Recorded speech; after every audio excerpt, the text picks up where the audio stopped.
Mission Impossible. That is Xiaomi.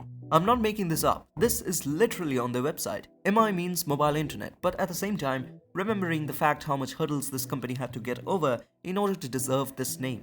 MI, if also inverted, translates to the Chinese symbol of heart. Also, Xiaomi might sound like something very technological, but it translates to little rice, which is a Buddhist concept of starting with very little and working your way all up to the top.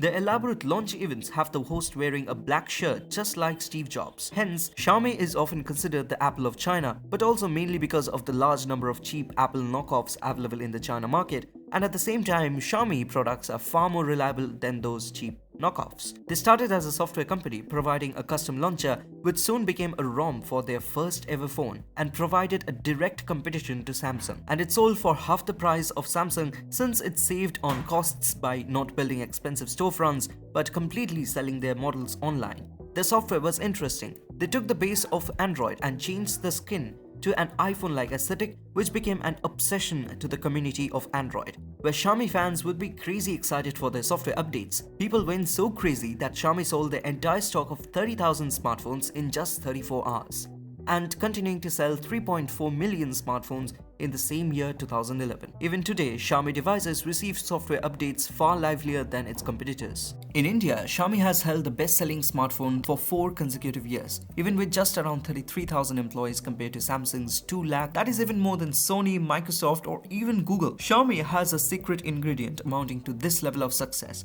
Most importantly, their budget smartphones. Countries like in India, where economic conditions are of the average mass is not that good, Xiaomi brings phones available for every strata of the society. Most importantly, their budget lineup. For example, the Redmi A1, which comes with a pretty cheap MediaTek A22 chipset, and looking at the Geekbench score of this chip, which brings the idea that it's just another piece of junk. But opening softwares meant for daily use in such a chip will perform poorly, extremely poor. But that is not the case here. Xiaomi uses lighter version of MIUI based on Android 12 Go, which is tuned to the chip and hence provides better performance than its competitors who slap a full-fledged version of their ROM on weaker hardware. It also comes packed with lighter features like YouTube Go in place of YouTube or Google Go in place of Google. At the same time, keeping in mind to not give a cheap feel with the application of leather-like premium look on the back. Xiaomi was a digital-first company, which brought one of the many advantages. Instead of putting up large billboards like Samsung, Xiaomi went for flash sales and social media posts like on Twitter. These reached people far more than Samsung and even costs significantly less. While they did cheat in order to lower their prices, baking an ad inside the system software, but they aren't a deal breaker since they can be turned off easily from the settings page. Even in recent updates, Xiaomi promises to enable uninstalling system applications by separating core components of the system from the app itself, hence helping the consumer choose what all apps he needs. Samsung has significantly caught up in the social media market in the recent years though.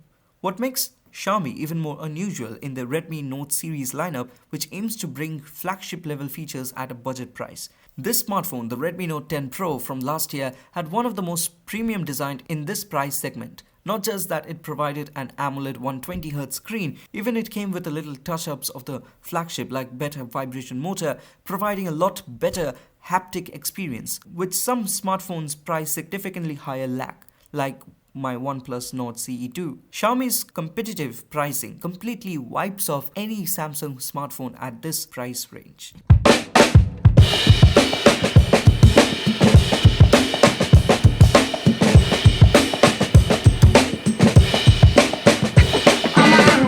And then came Poco into the game, which was a sub-brand of Xiaomi, providing even more value in the market.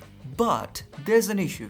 If mid-range phones are too good, then where will be their space for the flagships? If you notice closely how these sub-brands have worked on the Xiaomi, their premium flagships come under their own number after the word MI or Xiaomi, often followed by their counterparts, some better while some cheaper. Then we have Redmi coming at the mid-range and budget segment. So it helps Xiaomi better price their products under these sub-brands but does struggle at the same time to name their products properly. Like the letter S, which means a generational upgrade like in Mi 1 and Mi 1S, which will be an upgrade again. S means a lighter version in Redmi 3S, which came out at the same time of Redmi 3. But again, Redmi Note 9S is a higher version of Redmi Note 9. And then you find out that there is a separate lineup of S series in Redmi.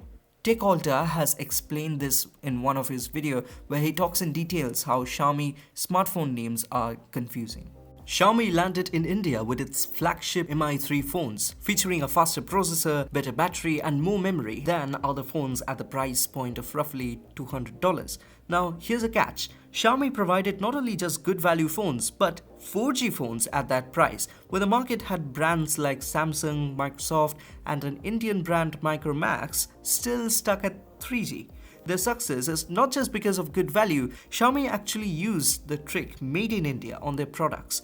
Even on their website, they list how many Indians have a job for Xiaomi and how they benefit the country as a whole, which definitely was a factor in their success. Talking about the international market, when Huawei was accused of tracking and banned even by Google, Xiaomi just swooped in to take their spots in other markets. They clearly got the majority of Huawei customers in their ballpark. Xiaomi is never afraid to explore new things, like their Mi Mix Alpha with a wraparound display, or their transparent TV, or even their Xiaomi Ear charging. Xiaomi recently worked with Leica to bring a 1-inch camera sensor on smartphone, bringing more depth of field and better low light performance with Leica color tuning. They even had the concept of a phone with interchangeable lenses. Crazy company. I'm not sure about this bumping up of camera size. Samsung had done it with their Galaxy S4 zoom, wasn't really appreciated by the public.